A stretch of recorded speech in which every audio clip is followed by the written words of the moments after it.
Hello साथियों, नमस्कार। कैसे हैं आप सभी? उम्मीद करती हूँ आप सब बहुत अच्छे होंगे। मैं स्मिता एक बार फिर आप सभी का हार्दिक स्वागत करती हूँ Himalayan Hindi academy YouTube channel पर। हम यहाँ पे पढ़ाई कर रहे हैं यूजीसी नेट पेपर फर्स्ट और हिंदी साहित्य, हिंदी व्याकरण की। तो अभी मैं क्लास लेकर आई हूँ UGC NET JRF paper first. मुझे एक कमेंट मिला था कि मैम जो है रिलेशन वाला क्वेश्चन लेकर आइए, वो समझा दीजिए। तो मैं उस पर क्लास बना रही हूँ। जैसा एक प्रश्न पूछा था, मैम कितने अंक चाहिए नेट जेआरएफ एग्ज़ाम क्वालिफाई करने के लिए, तो मैं उस पर क्लास बना चुकी हूँ, अपलोड कर चुकी हूँ। आप लोग जो मुझे टॉपिक प्रोवाइड कराएंगे कमेंट बॉक्स में, मैं उस पर खास कर वीडियो बनाऊंगी। वैसे तो मुझे जो सही लग रहा है, जो मेरा एक्सपीरियंस है 2018 से अभी तक, जो मैंने डीपली पढ़ाई की है नेट जेआरएफ की, जो हिंदी साहित्य को मैंने पढ़ा है, नोट्स बनाए हैं, प्रैक्टिस सेट बनाए हैं, या जो पेपर फर्स्ट के नोट्स बनाए हैं, प्रैक्टिस सेट बनाए हैं, जो मेरा बैच चल रहा था 2021-22 में, जिसमें हज़ारों साथियों को सफलता मिली। ठीक है, तो जो मेरा एक्सपीरियंस है ना, उसके माध्यम से मैं आपको जो है गाइड कर रही हूँ। ओके, तो बहुत सारे साथी पूछते हैं कि मैम क्या PYMCQs जो है हमें सॉल्व करना चाहिए, क्या PYMCQs रिपीट होते हैं? तो साथियों मैं आपको बताऊंगी, जो 50 प्रश्न होते हैं teaching, research, communication, higher education, environment, DI, math, reasoning के, तो उसमें क्या होता है, कम से कम 4 से 5 प्रश्न आपको रिपीट मिल जाएंगे, क्योंकि इतने शिफ्ट में एग्ज़ाम होता है, तो वो भी कहाँ से प्रश्न लाएंगे। ठीक है, रिपीट करते हैं, बट क्या करते, थोड़ा सा इधर उधर घुमा के बना देते हैं। ठीक है, जैसे कोई सब्जी बनाता है तो हल्का नमक डालता है, कोई बनाता है तो थोड़ा उसमें ज़्यादा कर देता है। ठीक है, तो उसी तरीके से होता है, उसका स्वाद बदल जाता है, वैसे ही क्वेश्चन का स्वाद बदल जाता है। ठीक है, अब मैं आपको बताती हूँ, जो मैं कहती हूँ कि PYMCQ सॉल्व करिए आप, तो मैं इसलिए कहती हूँ कि जो सिलेबस आपका सिलेबस है यूजीसी नेट का पेपर फर्स्ट का, वो समान है, सभी के लिए समान है। ठीक है, अब उसमें जो टॉपिक हैं, जो सिलेबस है और उसमें टॉपिक है, तो उन टॉपिक्स को छोड़ के कौन क्वेश्चन बनाएगा? उस टॉपिक से तो क्वेश्चन आएंगे। तो मैं आपको क्वेश्चन नहीं, टॉपिक प्रोवाइड कराती हूँ कि इस टॉपिक को आप पढ़िए, एक्सप्लेन करिए, गूगल पे सर्च करिए, राइट, ये चीज़ है। और इसीलिए मैं कहती हूँ कि जो PYMCQs आप सॉल्व करें, वो एक्सप्लेन, व्याख्यात्मक सॉल्व करिए। ये नहीं कहती हूँ कि टिक मारते चले जाइए, टिक मारने से कुछ नहीं होगा, आपको हर प्रश्न को व्याख्यात्मक समझना पड़ेगा। तो साथियों मैं आप सभी को बता दूँ, बहुत सारे साथी मेरे साथ स्पेशल क्लास करना चाहते हैं।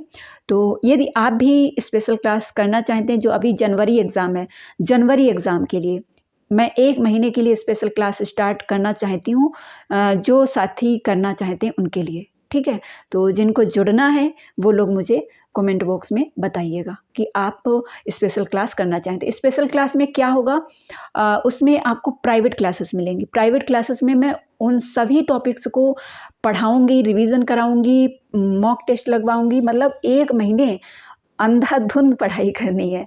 ठीक है, उसमें मैं 2 घंटे 3 घंटे जो भी क्लास कर पाऊँगी प्राइवेट क्लास में, स्पेशल क्लास में, वो मैं कराऊँगी, जिससे आप अच्छा स्कोर कर पाएँ। और जितना अधिक आप पढ़ेंगे, रिवीजन करेंगे, उतना ही अच्छा स्कोर होगा। तो अगर स्पेशल क्लास में जुड़ेंगे तो आपको मेहनत करने, मतलब आपका मन भी लगेगा कि हाँ हम यहाँ पे पढ़ाई कर रहे हैं, है ना, तो आप अच्छे से स्कोर कर सकते हैं। तो चलिए, फिलहाल ये मैंने पूछ लिया, क्योंकि बहुत सारे साथी कह रहे हैं, तो अपडेट करना होगा किसी 1-2 के लिए, तो मैं फिर क्लास स्टार्ट नहीं करूँगी। जब मुझे अधिक से अधिक कमेंट मिलेंगे, या 10 के लिए भी नहीं स्टार्ट कर सकती हूँ मैं, क्योंकि मुझे भी परमिशन लेनी होगी। तो फिर मैं जल्दी बताऊँगी आपको, जितना जल्दी हो सके आप लोग मुझे बताइए, फिर मैं जल्दी से फिर क्लास के लिए शेड्यूल बना लेती हूँ। और अपने साथियों को, जो भी 10, 15, 20 लोग जुड़ेंगे, फिर मैं 15-20 लोगों के लिए स्टार्ट कर सकती हूँ। ठीक है, उससे अधिक नहीं, उससे अधिक ये हो जाएगा फिर मेरे लिए भी बहुत ज़्यादा, मैं भी थोड़ा सा हेल्थ मेरी भी ठीक नहीं है, लेकिन फिर भी मैं चाहती हूँ कि आप सभी का भला हो जाए, इसलिए मैं क्लास बना रही हूँ। ठीक है, तो चलिए, फ़िलहाल मैं टॉपिक जो लेकर आई हूँ, जिस पर मुझे कमेंट मिला था कि मैम जो रिलेशन वाला, जो संबंध वाला क्वेश्चन आता है, उस पर वीडियो बना दीजिए। तो हम इस क्वेश्चन को पढ़ते हैं। ठीक है, ये हमारा PYMCQ है, यूजीसी नेट कंप्यूटर में आया था, ये 2023 में शिफ्ट सेकेंड में। ठीक है, तो एक लड़के का परिचय कराते हुए एक लड़के का परिचय कराते हुए एक लड़की ने कहा, ठीक है, वह मेरे अंकल, ठीक है, मेरे अंकल के पिता, अंकल के पिता मतलब अंकल कौन है? पापा के भाई हैं, ठीक है, मेरे पापा के भाई हैं, समझ लो, ठीक है। वह मेरे अंकल मतलब मेरे अंकल, तो मेरे अंकल जो है मेरे पिता के भाई हैं, ठीक है। तो अंकल के पिता मेरे बाबा हुए और अंकल के पिता की पुत्री मेरी बुआ जी हुई, ठीक है। पुत्री का पुत्र मेरा भाई हुआ। उस लड़के का लड़की के साथ क्या संबंध है?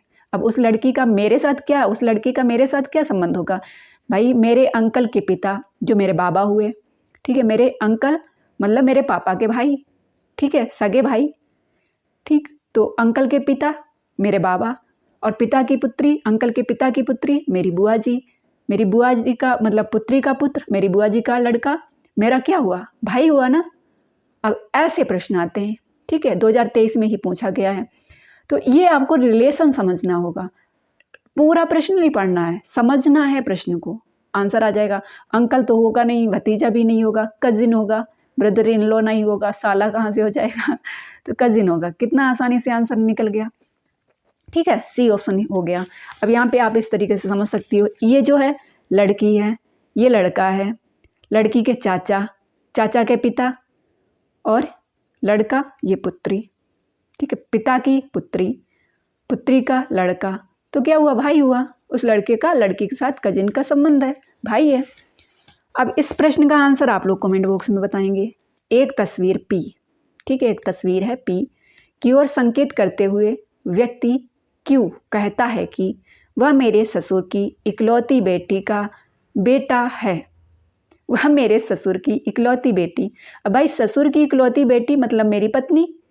एक तस्वीर पी की ओर इशारा कर रहा है क्यू, ठीक है, पी की ओर इशारा कर रहा है क्यू कि वह मेरे ससुर की इकलौती बेटी का बेटा है।